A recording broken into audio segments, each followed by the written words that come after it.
लेकिन उन्होंने ऐसा क्यों किया? क्या दुश्मनी है उनकी मुझसे? उनकी दुश्मनी तुमसे नहीं बानो, मुझसे है। क्यों? वो लाडली बानो से मेरी शादी करके और हिंदुस्तान की मलिका बनाने की तदबीरें कर रही है, लेकिन उनकी यह कोशिश हरगिज कामयाब ना होगी। मलिके आलम से टक्कर लेना आसान नहीं शहजादे। मुझे डर लगता है कहीं वो हमेशा के लिए हमें एक दूसरे से जुदा ना कर दें। कसम है उस पाकज़ात की जिसने इंसान को मोहब्बत करना सिखाया।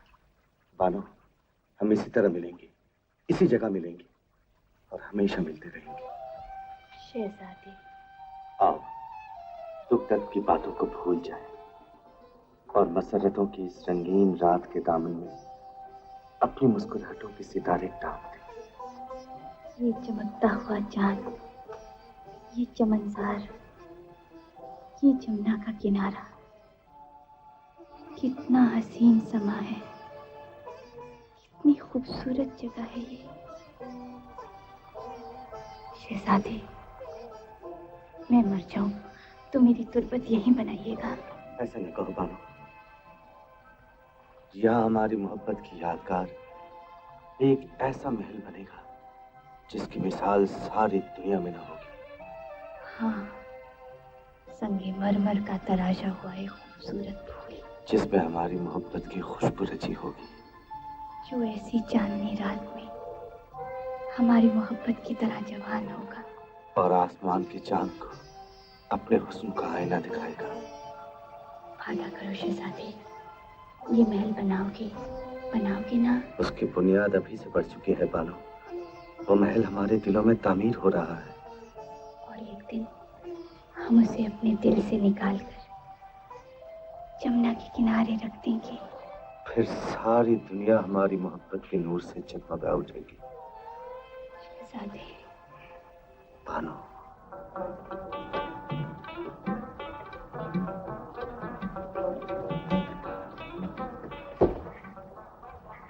या अल्लाह, तेरा लाख लाख शुक्र है, तूने मेरी आबरू रखी।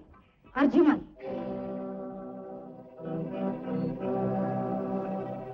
मलिके आलम, तुमने जिस रास्ते पर कदम रखा है उसमें कांटे ही कांटे हैं अर्जुमन। मैं समझी नहीं मलिके आलम। छुपाने की कोशिश न करो। हम मीना बाजार में सब कुछ अपनी आंखों से देख चुके हैं और इस वक्त तुम कहां से आ रही हो हम ये भी जानते हैं। मोहब्बत के रास्ते पर इतना आगे न बढ़ जाओ अर्जुमन कि वापस ना आ सको।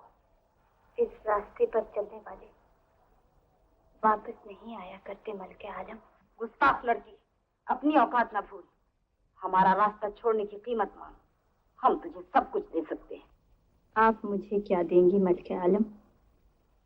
आप तो मुझसे मांग रही हैं। अर्जुमन, हम खूब समझते हैं तुम हिंदुस्तान की मलिका बनने के ख्वाब देख रही हो। क्या करूंगी मैं हिंदुस्तान की मलिका बनकर? गुस्ताखी माफ। हिंदुस्तान की मलिका तो एक मामूली लड़की के सामने झोली फैलाई खड़ी है। अर्जुमन, तुमने हमारी नरमी देखी है, हमारी सख्ती और हिसाब नहीं देखा। जिस मोहब्बत पर तुम्हें नाज है हुकूमत उसे पैरों से कुचल सकती है। मलिके आलम, तारीख गवाह है, मोहब्बत के सामने हुकूमतें झुकी हैं, हुकूमत के सामने मोहब्बत कभी नहीं झुकी। खामोश, हम तुम्हें आखिरी मौका देते हैं। हमारा रास्ता छोड़ दो और इसके लिए कुछ भी मांग लो। खुर्रम के अलावा हम किसी भी शहजादे से तुम्हारी शादी कर सकते हैं, मनसब और जागीर दे सकते हैं। बोलो। यही सवाल आपके सामने एक बार आ चुका है, जब आपको शहजादा सलीम से मोहब्बत थी। बिल्कुल यही सवाल शहंशाह अकबर ने आपसे किया था। मुझे बताइए मलिका आलम, उस वक्त कौन सी जागीर मांगी थी आपने? कौन सा मनसब लिया था? सलीम के अलावा किस शहजादे का हाथ कबूल किया था? अर्जुमन, तुम अदब की हद से बाहर जा रही हो। हिंदुस्तान की मलिका बनने के जुनून में तुम अपने आप को भूल गई हो। नहीं, मलिका आलम अपने आप को भूल गई है। नूर जहां बनकर मेहरू निसा को भूल गई है। मैं आपसे दरख्वास्त करती हूँ, मेरी मोहब्बत का फैसला मलिका बनकर नहीं, मेहरू निसा बनकर कीजिए। मुझसे वो सलूक न कीजिए जो आपसे शहंशाह अकबर ने किया था। शहंशाह अकबर ने वही किया जो उन्हें करना चाहिए था, और हम भी वही करेंगे जो हमें करना चाहिए। याद रखो अर्जुमन, हम अपनी बेटी के लिए सब कुछ कर गुजरेंगे। मैं भी तो आपकी बेटी हूँ, आपके भाई की बेटी। रियाया की हर बेटी मलिका की बेटी होती है। एक बेटी के लिए दूसरी बेटी को कुर्बान न कीजिए। तो तुम्हें साफ इनकार है, शायद तुम्हें इसका अंजाम मालूम नहीं। मोहब्बत करने वाले अंजाम नहीं सोचा करते मलिके आलम। बहुत खूब।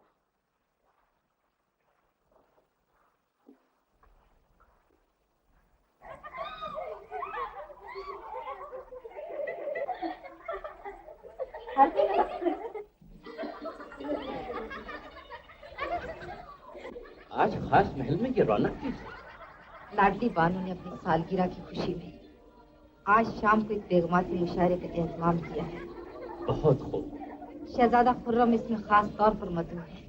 और शहरयार? अगर आपकी ख्वाहिश है तो उन्हें भी बुला लिया जाएगा, मगर आपकी शिरकत बहुत जरूरी है। लाडली बानो ने आपसे दस्तबस्ता दरखास्त की है। मां बदौलत रंगीन महफिल में जरूर शिरकत फरमाएंगे।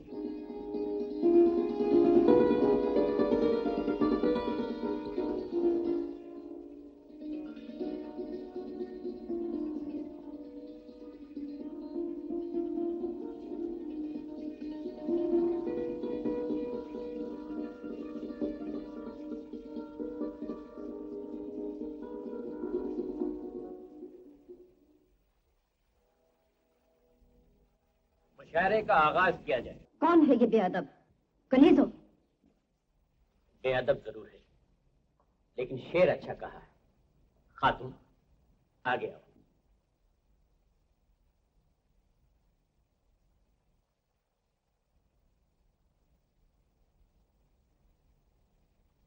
मां बदौलत ने अब तक सिर्फ तुम्हारा खूबसूरत शेर सुना है, तुम्हारा चेहरा नहीं देखा। कौन हो तुम? आपकी कनीज अर्जुमन बानो। अर्जुमन बानो? आसिफ खान की साहिबजादी, मिर्जा खयाज की पोती? सुभान अल्लाह, ये खाना हम आफ्ताबत। हमने तो समझा था इस बहरे हुस्न का सबसे चमकदार मोती हमने हासिल कर लिया है, लेकिन अब भी इसमें ऐसे ऐसे तुरे नायाब मौजूद है। अर्जुमन, तुमने एक शेर पढ़कर हमारी आतिश शौक को भड़का दिया है। हम पूरी गजल सुनना चाहते हैं। बैठ जाओ।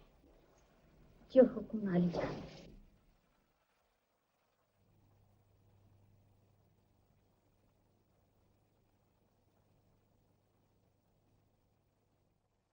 बेसहारों के सहारे, मजबूरों के दस्तगीर, मुझ गुनाहगार बंदी की लाज तेरे हाथ है। मुझे हिम्मत दे कि मौत की आंखों में आंखें डालकर मुस्कुरा सकूं, हंस हंस कर जुल्म और सितम के तीरों का मुकाबला कर सकूं। आसिफ खान अभी जिंदा है बेटी। हुजूर, अब्बा हुजूर, अब्बा हुजूर। मुझे एक गुमनाम दोस्त ने खबर दी कि तुम्हारी जान खतरे में है। यकीन ना आया, लेकिन यहाँ आकर देखा तो उसकी तस्दीक हो गई। चलो मेरे साथ। नहीं नहीं अब्बा हुजूर, मुझे डर लगता है मेरी वजह से आप पर कोई आफत ना आ जाए। मलके आलम कुछ और न कर बैठे। मलका आलम अपनी दी हुई इज्जत, अपना दिया हुआ मर्तबा मुझसे छीन सकती हैं, मेरी औलाद मुझसे नहीं छीन सकती। इतनी बदगुमानी, इस कदर गुस्सा, और वो भी बिला वजह। बिला वजह? मलका आलम, मैं पूछ सकता हूँ कि मेरी बेटी पर ये पहरे क्यों बिठाए गए? मोहब्बत और हमदर्दी के पर्दे में दुश्मनी क्यों की गई? अजीज भाई, जवान बेटी अगर गुमराह हो जाए, उसके कदम डगमगाने लगे और वो जिंदगी की उजली राहें छोड़कर तारीक रास्तों में भटकने लगे, तो उस पर पहरा बिठाना कोई जुर्म नहीं। आप मेरी इज्जत पर कीचड़ उछाल रही हैं। अगर ऐसा संगीन इल्जाम और किसी ने लगाया होता तो खुदा की कसम। अदब की हद में रहो आसिफ खान। ये न भूलो कि तुम मलिका आलम नूरजहान से मुखातिब हो। आप भी ये न भूलिए कि आपने अमीरुल उमरा यमीनुद दौला वजीर आजम आसिफ खान के मुंह पर तमाचा मारा है। अंजाम अच्छा न होगा महरुनिसा। किसका अंजाम?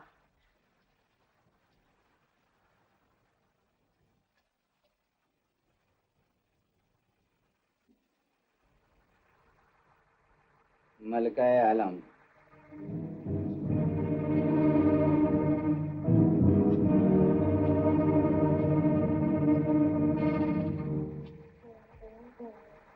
रख दीजिएगा। जब चमन से भीनी भीनी खुशबू के झोंके आने लगते हैं तो लोग समझ जाते हैं कि फूल खिल गए। इसी तरह वालिदैन जब अपने बच्चों की आंख में खास किस्म की चमक देखते हैं तो ताड़ जाते हैं कि बरखुरदार माशाअल्लाह जवान हो गए और शादी की तैयारियों में लग जाते हैं।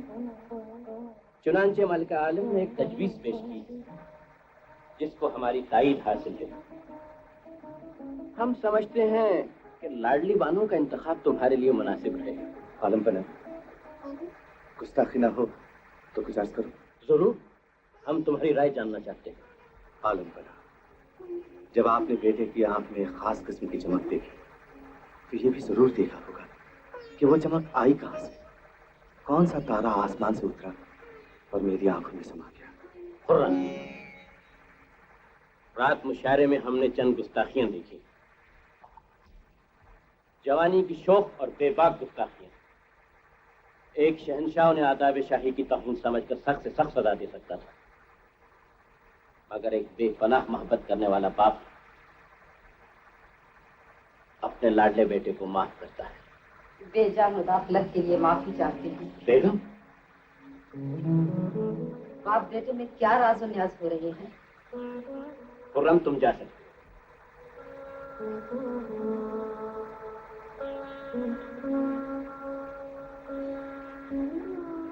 बेगम,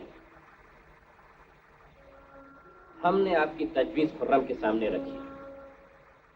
अगर वो लाडली बानो से शादी के लिए आमादा हो जाता तो माँ बदौलत से ज्यादा खुशी किसी को ना होती, लेकिन अफसोस मोहब्बत दरमियान आ रही है। हमें डर है कि अगर उस पर बेजा दबाव डाला गया तो मोहब्बत का जज्बा बगावत के जज्बे में तब्दील हो जाएगा। हम नहीं चाहते कि मुगलिया तारीख में शहंशाह अकबर और शहजादा सलीम का अफसाना एक बार फिर से दोहराया जाए। आप आज़ूद का खातिर न हो आलम बना, इस मसले का कोई ना कोई हल निकल ही आएगा।